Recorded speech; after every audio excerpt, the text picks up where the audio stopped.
दुनिया के इतिहास में ऐसा युद्ध ना कभी किसी ने पढ़ा होगा और ना ही सुना होगा, जिसमें 28,000 की फौज का सामना महज 500 लोगों ने किया। और जीत किसकी होती है? उन 500 शूरवीरों की।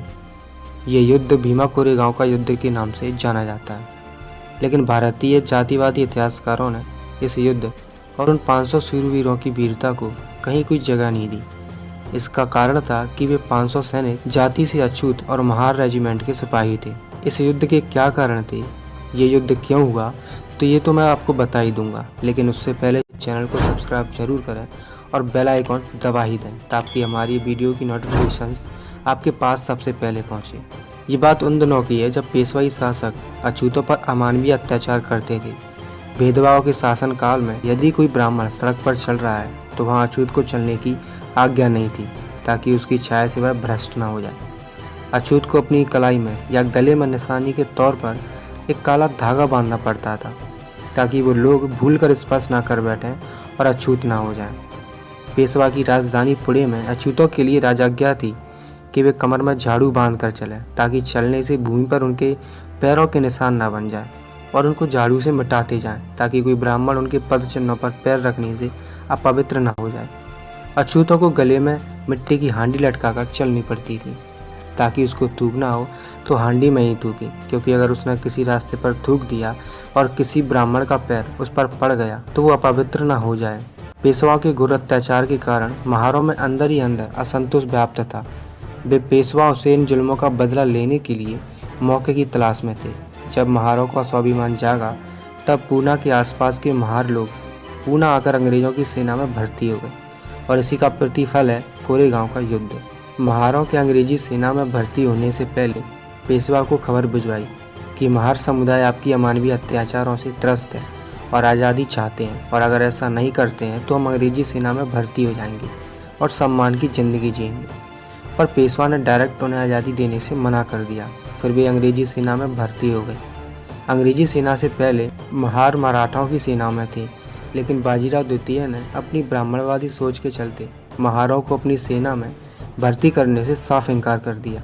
कहा जाता है कि ये युद्ध मराठाओं से हुआ था, पर युद्ध पेशवा ब्राह्मण से हुआ था, क्योंकि पेशवाओं ने मराठाओं से पेशवाई छीन ली थी। 1818 में, यानी 200 साल पहले, पेशवा बाजीराव द्वितीय की अगुवाई में 28,000 की फौज पुणे पर हमला करने की योजना बना रहे थे। रास्ते में पेशवा सेना को 800 सैनिकों से सजी कंपनी फोर्स मिली, जो पुणे ब्रिटिश सेना की ताकत बढ़ाने के लिए जा रही थी। पेशवा ने कोरेगांव में मौजूद कंपनी फोर्स पर हमला करने के लिए 2000 सैनिक भेजे थे। इस टुकड़ी में भारतीय मूल के जो फौजी थे, उनमें ज़्यादातर महार दलित थे, और वे मुंबई नेटिव इन्फेंट्री में ताल्लुक़ रखते थे। हेनरी द प्रिंसेस की किताब इस लड़ाई में महार दलितों से सजी अंग्रेज टुकड़ी के साथ का जिक्र मिलता है। किताब में लिखा है कि कप्तान स्टोटन की अगुवाई में जब एक टुकड़ी पुणे जा रही थी तो उन पर हमला होने की आशंका थी।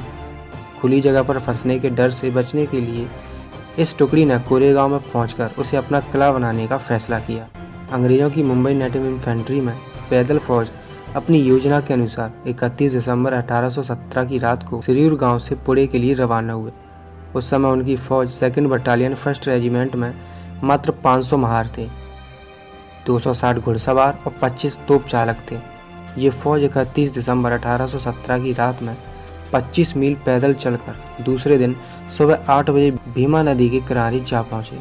1 जनवरी सन 1818 को मुंबई की नेटिव इन्फेंट्री फौज अंग्रेज कैप्टन स्टोटन के नेतृत्व में नदी के एक तरफ थी, और दूसरी तरफ बाजीराव की विशाल फौज 2 सेनापतियों रावबाजी और बापू गोखले के नेतृत्व में लगभग 28,000 सैनिक नदी के दूसरे किनारे पर काफ़ी दूर दूर तक फैले थे।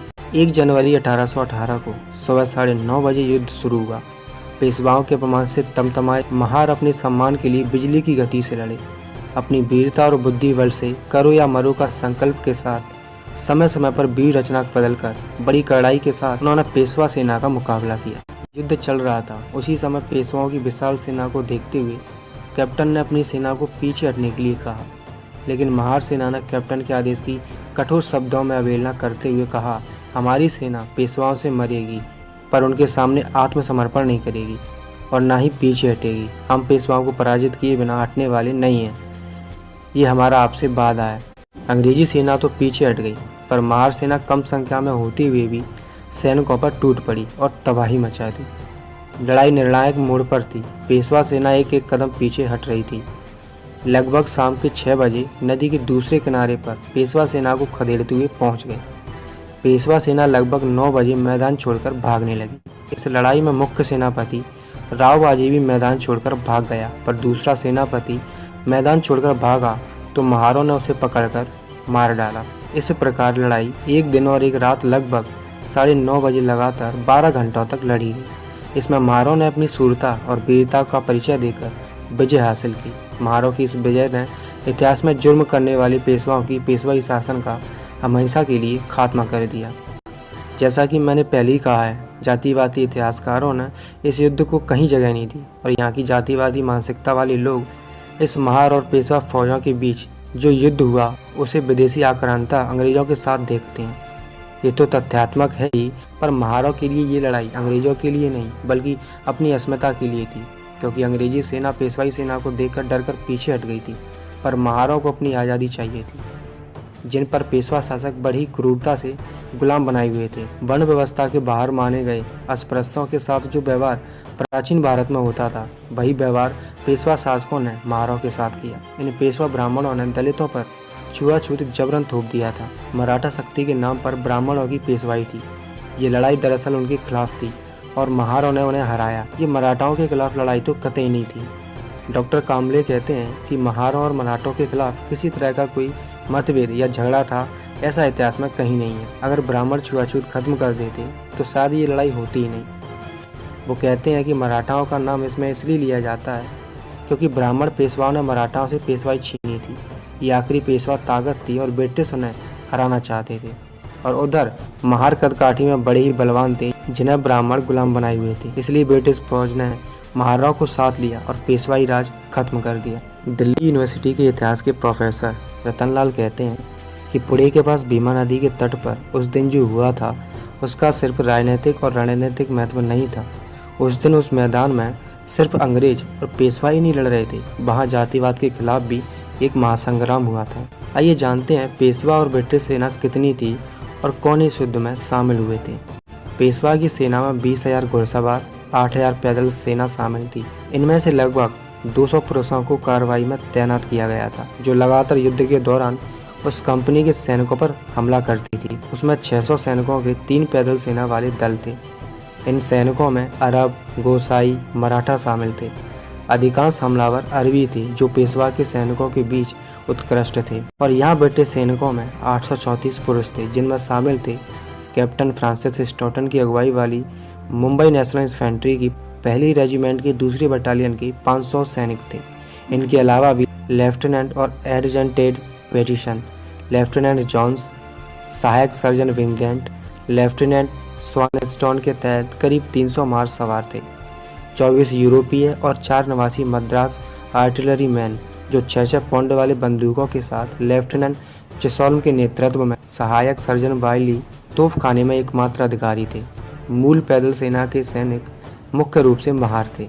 इस युद्ध में 834 कंपनी के जो सैनिक थे उनमें से 275 लोग मारे गए, घायल हो गए या लापता हो गए। मृतकों में 2 अधिकारी शामिल थे, सहायक सर्जन विंगेंट और लेफ्टिनेंट चिसोल्म। लेफ्टिनेंट पेटिशन बाद में शरीर में उनके घावों के कारण उनकी मृत्यु हो गई। ब्रिटिश अनुमानों के अनुसार पेशवा के लगभग 500 से 600 सैनिक मारे गए या घायल हुए। कोरेगांव के मैदान में जिन महारों ने वीरता से लड़ते हुए वीरगति को प्राप्त किया, उनकी याद में अंग्रेजों ने उनके सम्मान में सन 1822 में कोरेगांव में भीमा नदी के किनारे काले पत्थर का क्रांति स्तंभ का निर्माण किया। 1822 में बना ये स्तंभ आज भी महारों की वीरता की गौरव गाथा गा रहा है। महारों की वीरता के प्रतीक के रूप में अंग्रेजों ने जो विजय स्तंभ बनवाया, वहाँ उन्होंने महारों की वीरता के सम्मान में अंग्रेजों ने कुछ पंक्तियाँ लिखी थी। ये लाइन्स आपको स्क्रीन पर शो हो रही होंगी, आप इन्हें पढ़ सकते हैं। ये जो स्तंभ था उसको हर साल 1 जनवरी को देश की सेना अभिवादन करने जाती थी। इसे सबसे पहले महार स्तंभ के नाम से संबोधित किया गया था। बाद में इसे विजय स्तंभ फिर जय स्तंभ के नाम से जाना गया। आज ये क्रांति स्तंभ के नाम से जाना जाता है, जो सही दृष्टि में ऐतिहासिक क्रांति स्तंभ है। ये स्तंभ 25 गज लंबे, 6 गज चौड़े और 6 गज एक प्लेटफॉर्म पर स्थापित 30 फुट गज ऊंचा है। कोरेगांव के युद्ध में जो सैनिक शहीद हुए थे उनके नाम मैं यहाँ पर दे देता हूँ। आप पहुँच कर उन नामों को पढ़ भी सकते हैं। आज भी महार रेजिमेंट के सैनिकों की बैरिकेड पर कोरेगांव लड़ाई की याद में इस स्तंभ की निशानी को अंकित किया गया है। 1851 में दोबारा एक सैन्य समारोह में अंग्रेजी सरकार ने शहीद हुए सैनिकों के घर वालों को मेडल देकर सम्मानित किया था। बाबा साहेब भी हर साल 1 जनवरी को अपने शहीद हुए पुरखों को श्रद्धांजलि करने कोरेगांव जाते हैं। आज इस पवित्र स्मारक पर लाखों की संख्या में लोग अपने पुरखों को श्रद्धा सुमन अर्पित करने आते हैं। अब आगे महारथी बोलेंगे कि अंग्रेजों की तरफ से लड़ी गई लड़ाई थी, पर आपको मैं पहले ही बता चुका हूँ कि ये लड़ाई अस्मिता की लड़ाई थी, जिसमें गुलामों को गुलामी का एहसास हुआ और जुल्म करने वालों की धज्जियाँ उड़ा दी और भारत से पेशवाई खत्म हुई। पेशवाई खत्म होते ही भारतवर्ष पर अंग्रेजों का शासन आया और उनसे आज़ादी के लिए कई आंदोलन हुए, कई शहीद हुए, पर उनका क्या, जो गुलामों के भी गुलाम थे वो तो गुलाम ही रहते। बस इसी आज़ादी के लिए ये युद्ध हुआ और ये युद्ध आज़ादी का था, जातिवादी की मुक्ति का था। आई होप वीडियो आपको अच्छा लगा होगा। बस अब क्या, वीडियो को शेयर कर दीजिए ताकि हमारे पुरखों की महागाथा हर एक व्यक्ति तक पहुँचे। आज की वीडियो में बस इतना ही। धन्यवाद।